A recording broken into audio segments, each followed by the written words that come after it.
Everyone, আসসালামু আলাইকুম। আমি এই মুহূর্তে অবস্থান করতেছি রংপুরের পীরগাছার ইটাকুমারী রাজবাড়িতে। আপনারা দেখতে পাচ্ছেন এটা হচ্ছে সেই ঐতিহাসিক ইটাকুমারী রাজবাড়ি। তো এই রাজবাড়ি নিয়ে আসলে অনেক ইতিহাস আছে। ইতিহাস আমরা পরে জানবো, ইতিহাস সম্পর্কে পরে আলোচনা করব। আপাতত আপনাদেরকে রাজবাড়িটা ঘুরে ঘুরে দেখাই। তো আসলে রাজবাড়িতে ঘুরে দেখার মতো কিছু নাই, এই ধ্বংসাবশেষ দেখতে পাচ্ছেন। তো আপনাদেরকে দেখাবো, সাথে আসি।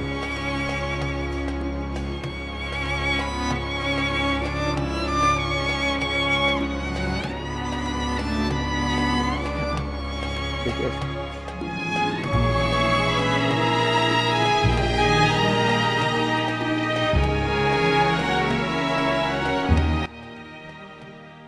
তো দেখতেই পাচ্ছেন এটা হচ্ছে রাজবাড়ির অবস্থা।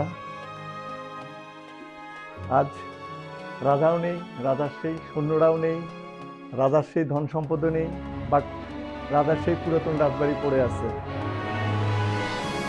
এখানকার লোকজন এতটাই ভালো যে মানে বিল্ডিং এর যে পুরনো ইটগুলো, এই ইটগুলো পর্যন্ত খুলে নিয়ে গেছে।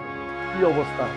এগুলো আসলে রক্ষণাবেক্ষণ করার মতো, আসলে কর্তৃপক্ষ যদি এগুলা রক্ষণাবেক্ষণ করতো, বাংলাদেশ সরকার ইচ্ছা করলে এইসব অনেক রাজবাড়ি এবং জমিদার বাড়ি যেগুলো মানে ধ্বংসাবশেষ আছে, এগুলো সুন্দর করে রক্ষণাবেক্ষণ করে টুরিস্ট স্পট হিসেবে নতুন করে আবার মানে দর্শনার্থীদের দেখার জন্য আবার নতুন করে চালু করতে পারে, কিন্তু এই উদ্যোগগুলো না আসলে তারা নেয় না।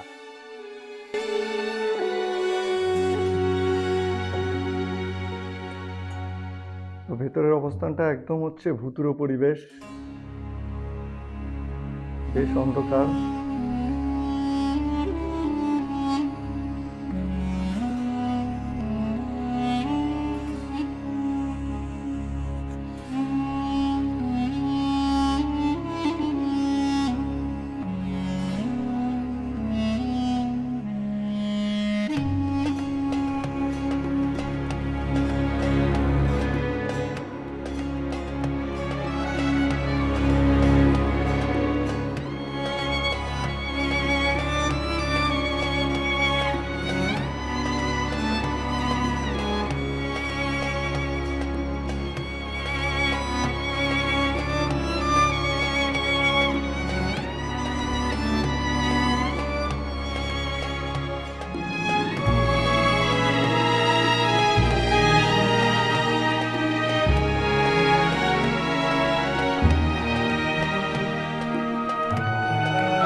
তো আমরা এখন রাজবাড়ির দোতলায় যাব, দেখি দোতলার অবস্থানটা কিরকম।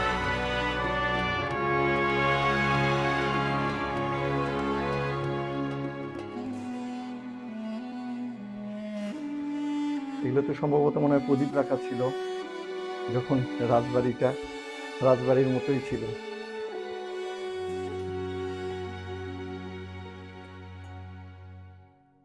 এটা হচ্ছে রাজবাড়ির দোতলা।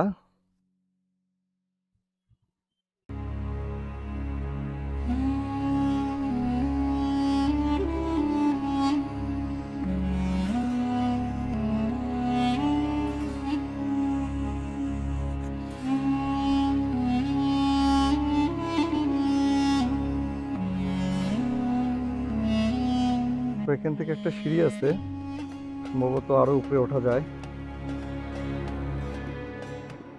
বাবা, সিঁড়িটার খুব ভয়ানক অবস্থা, ফাটল ধরে আছে। তো কেউ আসলে আসলে সাবধানতার সহিত উপরে উঠবেন, কারণ দুর্ঘটনা বলে আসে না। এটা হচ্ছে রাজবাড়ির একদম টপ ফ্লোর।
এ বাবা, দৌড়ো কেন?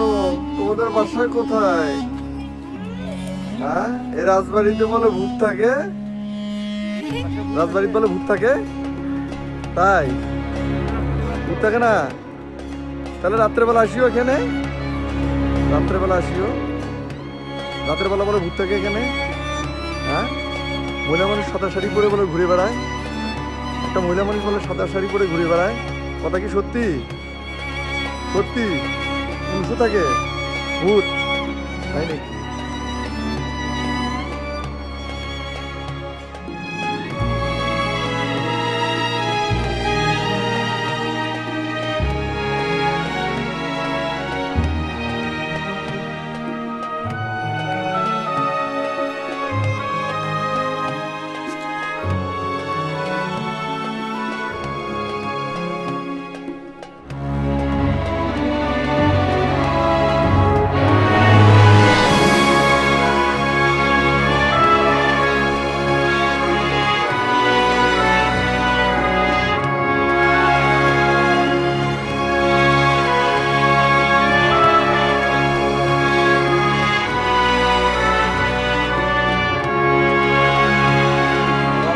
রাজবাড়ি, রাজবাড়ি আছে কিন্তু রাজা নেই।